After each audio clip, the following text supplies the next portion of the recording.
اس سوال سے وہ خود کو باز نہ رکھ پایا، حالانکہ پکا کر کھا رہا تھا خود کو کہ اس چوئنگم ہو جانے والی سڑک چھاپ سی سستی سی لڑکی کو ذرا لفٹ نہیں کرانی، جو ایک کپ چائے کے لالچ میں بے دھڑک ایک جوان غیر مرد کے ساتھ تنہائی میں گھس آئی تھی۔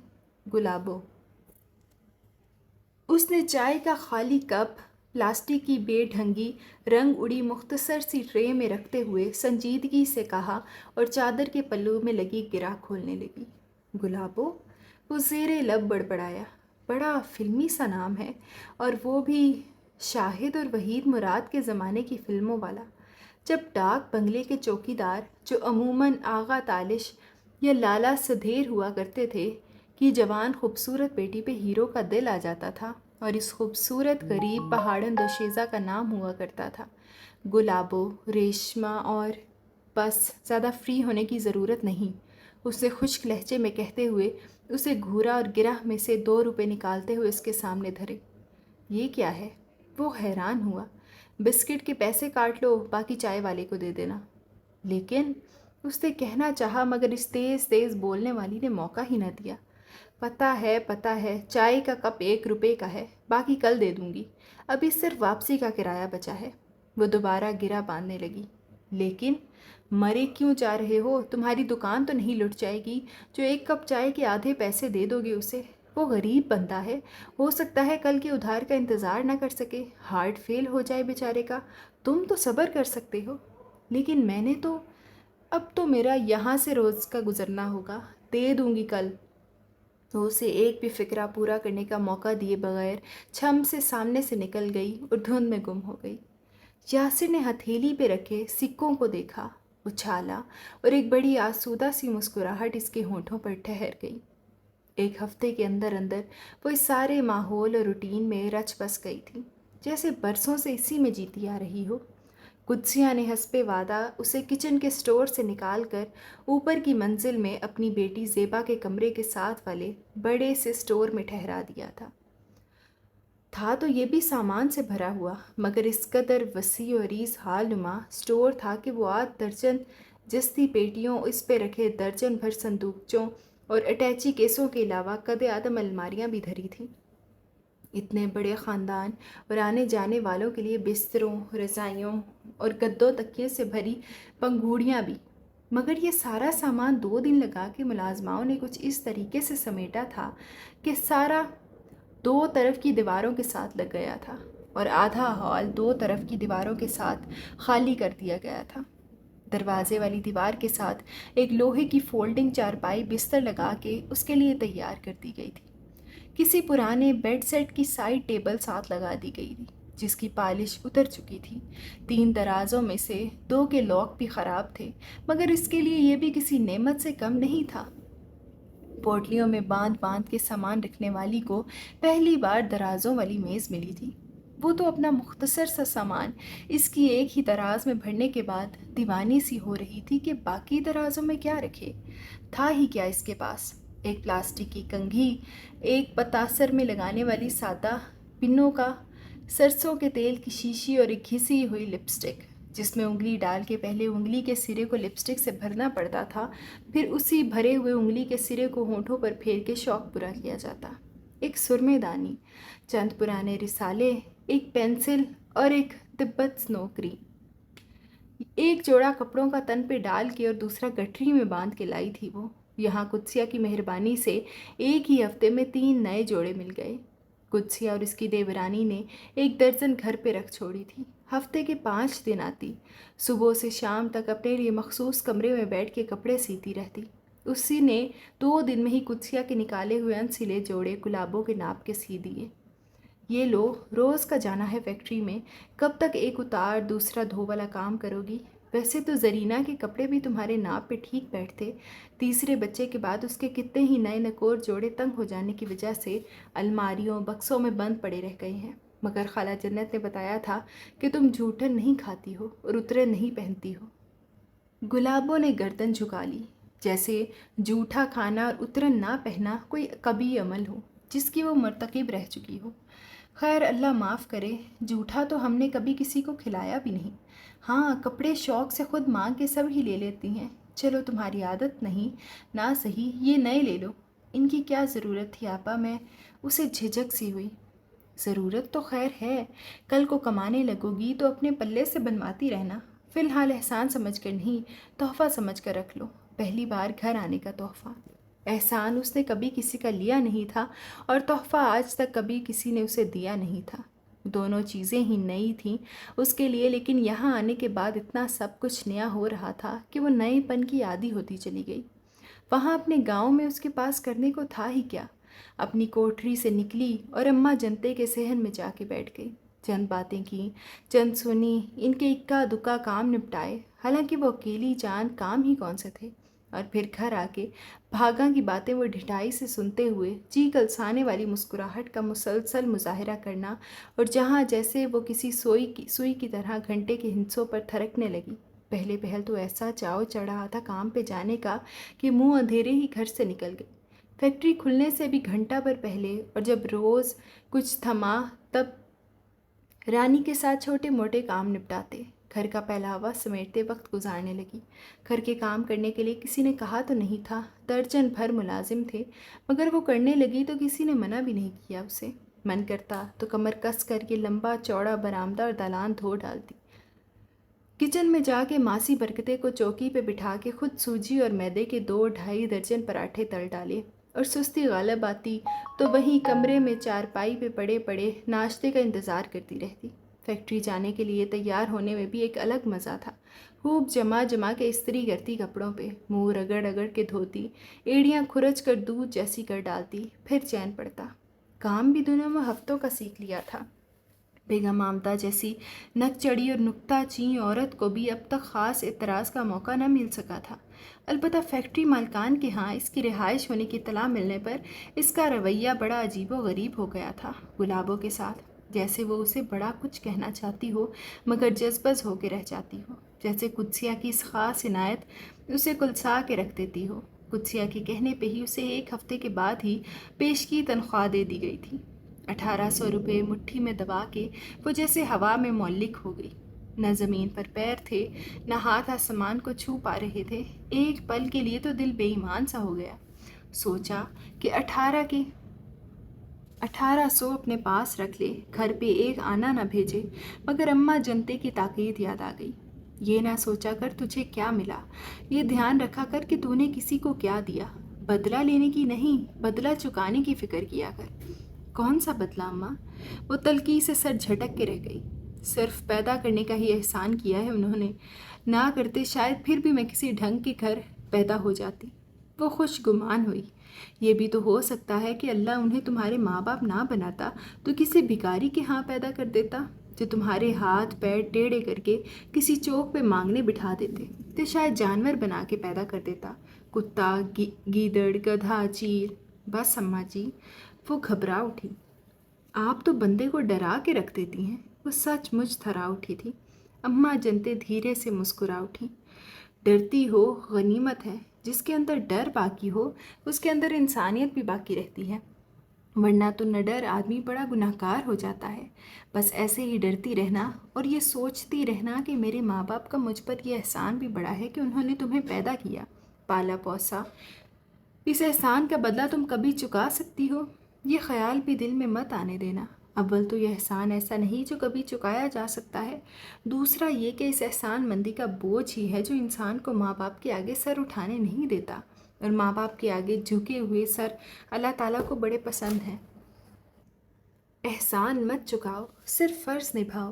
اللہ نے تمہیں یہ توفیق دی ہے کہ تم اپنی ذات سے انہیں کوئی فیض پہنچاؤ، تو اس موقع کو ہاتھ سے جانے نہ دینا، اسے سعادت سمجھنا، اس پر اترانا مت۔ فخر اور غرور اچھے سے اچھے عمل پہ چھینٹ بن کر گر جاتا ہے۔ اس نے تابعداری سے سر ہلا دیا تھا، عمل کرنے کا اس کا کوئی خاص ارادہ نہ تھا۔ ماں باپ سے وابستہ عزت و تکریم اور خدمت کے فرائض سارے کے سارے ذرا سے مضحکہ خیز لگنے لگتے جب وہ صدورے کو باپ اور بھاگا کو ماں کے روپ میں دیکھتی۔ اسے ہنسی سی آنے لگتی یہ سوچ کر کہ اگر اماں جنتے کو پتہ چل جائے یہ عظیم ماں باپ اس کی بہن معروفہ کو صرف پیدا کرنے کا احسان نہیں کر چکے بلکہ دوبارہ اس کی ذات سے منافع کمانے کی نیکی بھی کر چکے ہیں، تو کیا حال ہوگا ان کا۔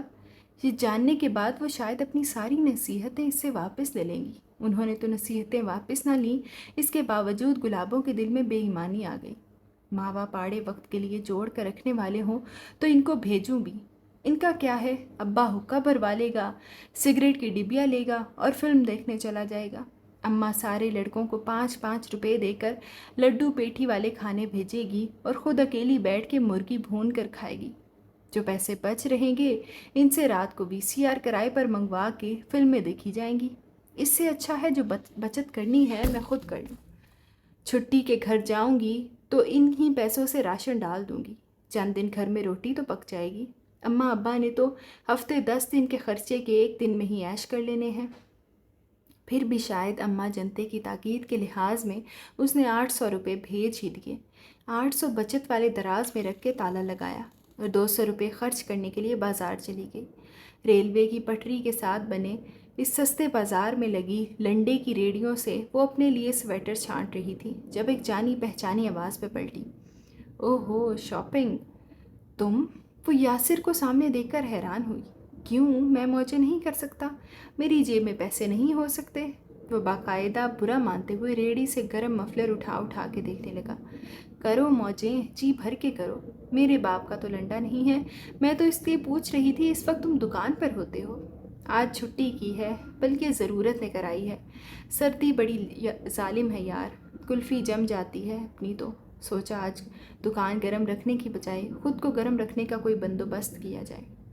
یہی طریقے رہے تو چل پڑی دکان۔ وہ استہزائیہ انداز میں بولی، تم کبھی بھی اچھے بزنس مین نہیں بن سکتے، کیونکہ کاروبار کی پہلی شرط یہ ہے کہ پہلے خریدار کی ضرورت کا خیال رکھا جائے، بعد میں تم اپنی موچی کے جوتے ہمیشہ ٹوٹے ہوئے اور درزی کے کپڑے ہمیشہ پھٹے ہوئے ہوتے ہیں۔ مجھے کاروباری گر سیکھنے کی ضرورت بھی نہیں ہے، کیونکہ میں بزنس مین ہوں ہی نہیں۔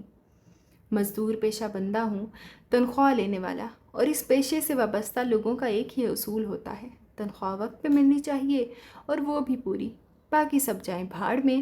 اپنی جگہ چائے والے چھوٹے کو بٹھا آیا ہوں، گھنٹے 1.5 گھنٹے کے لیے میری طرف سے وہ کچھ بیچے یا خود کھائے میری بلا سے۔ دکان کی بکری زیادہ ہونے پہ میری تنخواہ تو نہیں بڑھ جاتی۔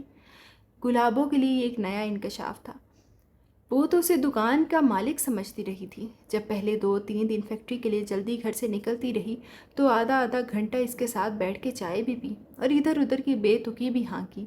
اب پچھلے کچھ دنوں سے یہ معمول نہیں رہا تھا، مگر آتے جاتے گزرتے ہوئے الیک سلیک ہو ہی جاتی تھی، اور اس دوران اسے کبھی احساس نہ ہوا کہ بے داغ بے شکن لباس پہننے والا یہ شہزادوں کی سیان والا اور درویشوں کی سی بے نیازی رکھنے والا شخص اس چھوٹی سی دکان کا مالک نہیں، ملازم بھی ہو سکتا ہے۔